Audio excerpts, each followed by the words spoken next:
سپہر کے 3 بجے ہیں۔ السلام علیکم، یہ ریڈیو پاکستان ہے۔ سمینہ وقار سے خبریں سنیے۔ پہلے اہم خبروں کا خلاصہ۔ وزیر اعظم نے تمام فریقوں کی مشاورت سے کراچی کو ایک بہتر شہر میں بدلنے کا منصوبہ اسی ہفتے کے دوران تیار کرنے کی ہدایت کی ہے۔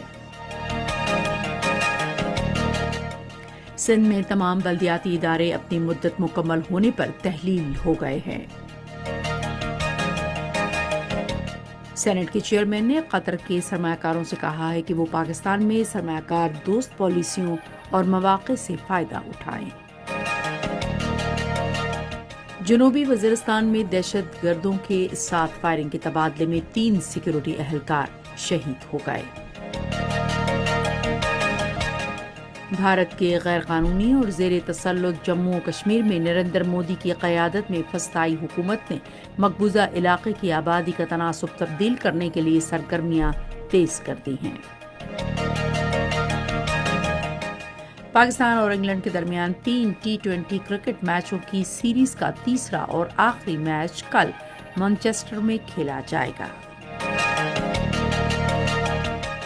اور اب خبریں تفصیل کے ساتھ۔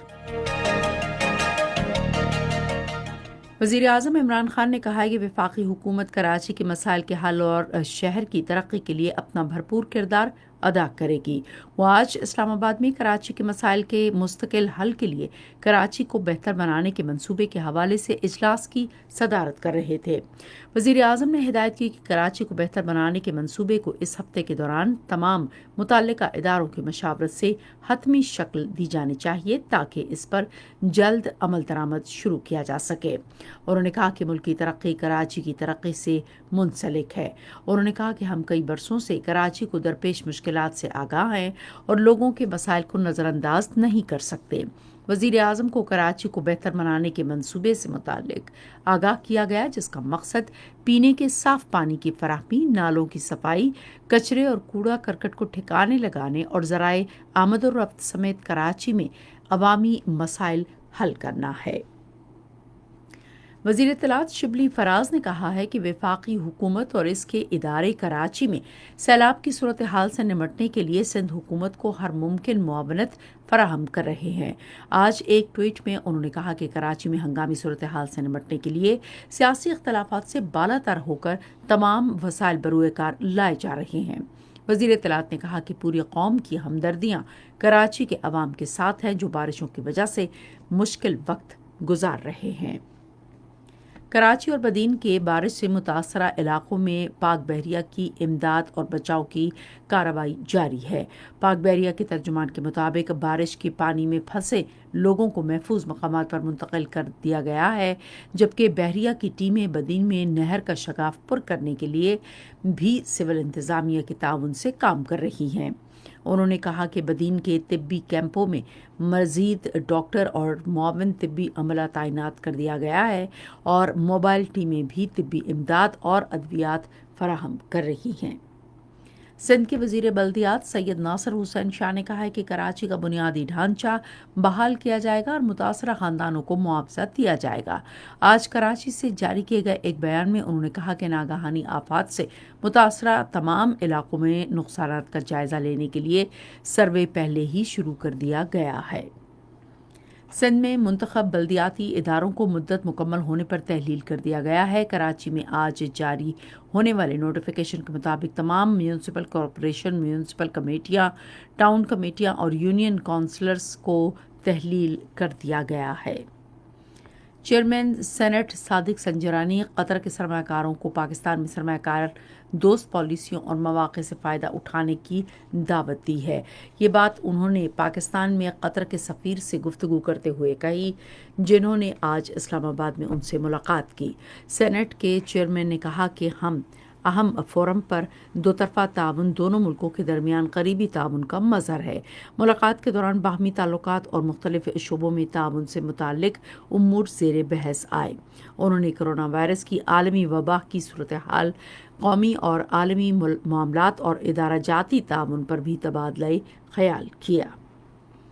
وزیر اعظم کے مشیر برائے مالیاتی امور حفیظ شیخ نے ترقی پذیر ملکوں کو کرونا وائرس کی وبا سے نمٹنے میں مدد فراہم کرنے کے لیے کرونا وائرس سے متعلق قرضوں کی منسوخی والے اقدام کو کم از کم 1 سال کی مدت تک بڑھانے کی ضرورت پر زور دیا۔ آج ایک ویڈیو لنک کے ذریعے سیمینار سے خطاب کرتے ہوئے انہوں نے کہا کہ کووڈ-19 کے تناظر میں G20 کے قرضوں کی منسوخی کا اقدام قابل تعریف ہے، جبکہ IMF عالمی بینک، ایشیائی ترقیاتی بینک، قومی متحدہ کے اداروں، ترقیاتی شراکت داروں کی جانب سے فنڈز کی فراہمی کو قدر کی نگاہ سے دیکھتے ہیں۔ انہوں نے کہا کہ وبا پھوٹنے سے اب تک پاکستان نے اپنے عوام اور معیشت کے بچاؤ کے لیے تسلسل سے اقدامات کیے ہیں۔ مالیاتی امور کے مشیر نے کہا ہے کہ حکومت کی توجہ سڑکوں، ٹریفک، کان کنی اور کوڑا کرکٹ کو ٹھکانے لگانے جیسے منصوبوں میں نجی اور حکومتی شراکت داری پر مرکوز ہے۔ وزیر خارجہ شاہ محمود قریشی نے ملائیشیا کی عوام اور حکومت کو ان کے 63ویں یوم آزادی پر مبارکباد دی۔ آج ایک ٹویٹ میں وزیر خارجہ نے کہا کہ پاکستان آئندہ دنوں میں دونوں ممالک کے درمیان مزید تعاون کو فروغ دینے اور تعلقات کو مستحکم بنانے کا خواہاں ہے۔ یہ خبریں آپ ریڈیو پاکستان سے سن رہے ہیں۔ جنوبی وزیرستان میں دہشت گردوں کے ساتھ فائرنگ کے تبادلے میں 3 سیکورٹی اہلکار شہید اور 4 سپاہی زخمی ہو گئے۔ شہید ہونے والوں میں صوبیدار ندیم، سپاہی سلیم اور لانس نائک مصور شامل ہیں۔ وزیر مملکت برائے موسمیاتی تبدیلی زرتاج گل نے کہا ہے کہ پاکستان کے بگڑتے ہوئے ماحولیاتی نظام کو بحال کرنے کے لیے جنگلات کے صوبائی محکموں کے درمیان تعاون ناگزیر ہے۔ آج اپنے ایک ٹویٹ میں انہوں نے کہا کہ پاکستان کی جنگلی حیات کی بحالی کے حوالے سے شہری شمولیت اور عوامی آگاہی ہمارا سیر رخی نقطۂ نظر ہے۔ وزیر اعلیٰ خیبر پختونخوا کے مشیر سائنس اور انفارمیشن ٹیکنالوجی ضیاء اللہ بنگش نے کہا ہے کہ صوبے کے تحقیق کاروں، انجینئروں اور سائنسدانوں کو ان کے تخلیقی کام میں سہولیات فراہم کی جائیں گی۔ انہوں نے یہ بات آج قابل تجدید توانائی ٹیکنالوجی کی کونسل کے پشاور میں قیام اور علاقائی دفتر کے دوران کہی۔ ضیاء اللہ بنگش نے کہا کہ حکومت الٹرا لائٹ ایئر کرافٹس اور ہیلی کاپٹر بنانے میں کونسل کی مدد کرے گی۔ بھارت کے غیر قانونی زیر تسلط جموں کشمیر میں نریندر مودی کی قیادت میں فسطائی حکومت مقبوضہ علاقے میں آبادی کا تناسب جلد تبدیل کرنے کے لیے حربہ استعمال کر رہی ہے۔ کشمیر میڈیا سروس کے مطابق بھارتی حکومت نے درخواست دہندگان، جن میں زیادہ تعداد وادی سے باہر کے لوگوں کی ہے، کو ڈومیسائل کی سرٹیفکیٹس کے اجرا میں تاخیری حربے استعمال کرنے کے الزام میں جموں میں مقیم تحصیل اور روی شنکر کو معطل کر دیا گیا ہے۔ ادھر ضلع کولگام میں بھارتی فوج کی طرف سے دانستہ طور پر ایک بزرگ خاتون کو گاڑی کی ٹکر مارنے کے واقعے کے خلاف لوگ احتجاجاً سڑکوں پر نکل آئے۔ ادھر ضلع کولگام میں بھارتی پولیس کی طرف سے دانستہ طور پر ایک بزرگ خاتون کو گاڑی کی ٹکر لگنے کے واقعے کے خلاف لوگ احتجاجاً سڑکوں پر نکلے اور مظاہرین نے خاتون کی میت سڑک پر رکھ کر آزادی کے حق میں اور بھارت مخالف نعرے لگائے۔ انہوں نے گاڑی کے ڈرائیور سمیت واقعے میں ملوث اہلکاروں کو قرار واقعی سزا سنانے کا مطالبہ کیا۔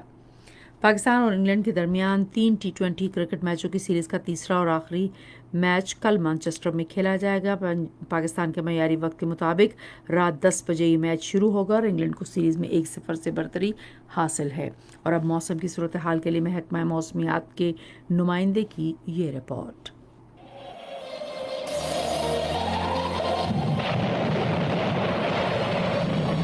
گزشتہ 24 گھنٹوں کے دوران سندھ، پنجاب، بالائی خیبر پختونخوا، کشمیر، مشرقی بلوچستان اور گلگت بلتستان میں گرج چمک کے ساتھ بارش ہوئی۔ سب سے زیادہ بارش سندھ میں چھور میں 82 ملی میٹر، مٹھی 73، منجدڑو 34، بدین 29، ٹھٹھا 15، جیکب آباد 8۔ پنجاب میں مختلف مقامات پر بھی بارش ریکارڈ کی گئی۔ سب سے زیادہ بارش اسلام آباد میں سید پور کے مقام پر 50 ملی میٹر ریکارڈ کی گئی۔ آج سوموار کے روز پنجاب کے مختلف علاقوں اور سندھ کے مشرقی اضلاع میں بارش کا سلسلہ وقفے سے جاری جاری ہے۔ اسلام آباد میں بھی بارش کا سلسلہ آج دن بھر جاری رہنے کا امکان ہے، تاہم اس میں کچھ جگہوں پہ موسلادھار بارش کی بھی توقع ہے۔ یہ زیادہ بارش کا سلسلہ آج اور کل پنجاب کے مختلف علاقوں میں جاری رہے گا۔ اس کے علاوہ کشمیر، آزاد کشمیر کے علاقوں، مقبوضہ کشمیر کے علاقوں اور گلگت بلتستان میں بھی 2 سے 3 روز تک مطلع برآلود اور وقفے وقفے سے بارش کا سلسلہ جاری رہے گا۔ اس بارش کے باعث گرمی کی جو شدت ہے اس میں کچھ کمی آئے گی، جبکہ اس کے بعد آنے والے جو ہفتہ ہے اس میں موسم جو ہے وہ خشک ہو جائے گا۔